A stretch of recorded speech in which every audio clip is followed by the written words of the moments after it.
Two. Hi, I'm Dr. Julie Bruno, Hi, I'm Hollis Silverman. and today we're going to talk about affairs. So, I work with a lot of potentially or pending divorced individuals, and never couples, but potentially divorced individuals. And sometimes those individuals come into my practice because there has been an extramarital affair. And the most common saying or statement that I get, or that I'm sure that popular culture has heard, is it just happened.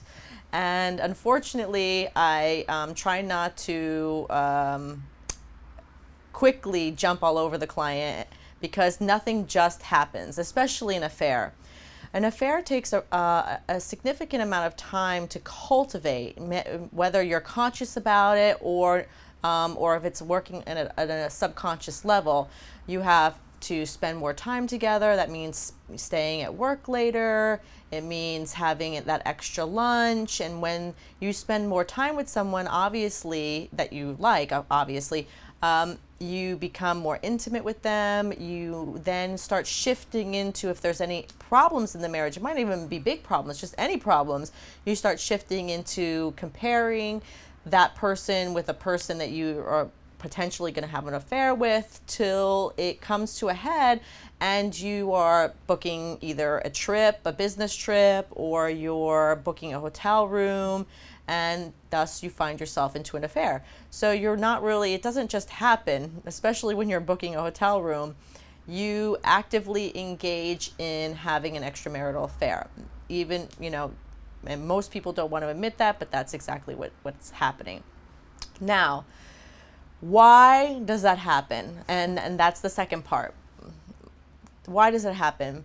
My clients often want to just blame the affair for the breakup of the marriage, or for all the problems that have come to pass in their marriage. And that is absolutely the antithesis of what an extramarital affair is all about.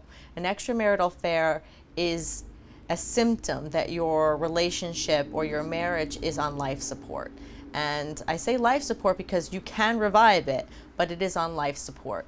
And so you need to take a step back, and you have to look at what has been happening over the last 5 years, last year, last 6 months in your relationship, that would bridge such a wedge in your relationship that one of you would veer off and find intimacy somewhere else. So what I think Hollis knows some of the types of affairs that are out there. I do.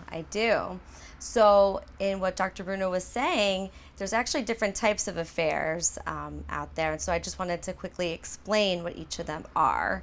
So Dr. Bruno, did you know that the most common type of affair is a lustuous affair? No. So I'm kind of devising my own little lingo. So a lustuous affair is basically, it's the most actually common type of affair. So it's a type of affair where people, it's all about sex. Mm-hmm. So it's really hot, it's heavy, it's intimate, it's fire, but it's actually a fire that quickly burns to the ground. So these are the quickest affairs. They end usually really, really badly and very quickly. And a lot of times they can turn into very toxic relationships or even addictions. Mm-hmm. So that's the most common type of affair. Yeah, I think we see that depicted in most movies these days. Yes, absolutely. So when, of course, the natural progression of therapy is, can we survive an affair? Yes. I don't know. Have you ever known anyone that's gone through this issue, Hollis? Mm-hmm. I've had a lot, because I mostly see couples.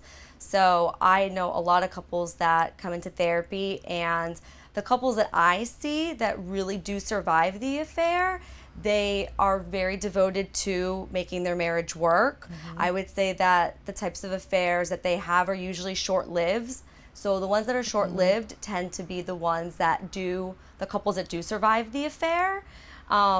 So usually if the shorter the affair, the more likely that somebody can survive the affair. The longer, well, yeah, what happens with the longer affair, and it can be 10 years, it can be 20 years, amazingly enough. Of course, a long affair sort of predicates you've had two people in your relationship, and that really breaks the marriage. But it's more about the daily lies that really break the marriage. Your spouse can no longer trust if you are going to Publix or you're going to the bank. I mean, with that length of an affair. Usually short-term affairs, if they're 1 day to 2 weeks to a few months, those types of transgressions can be overcome. And Hollis is right. It takes a lot of devotion.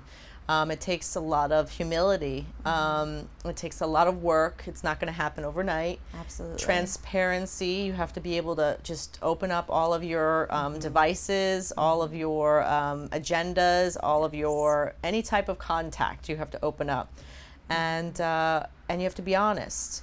Honest when you're happy. Honest when you're angry. Honest when you're sad.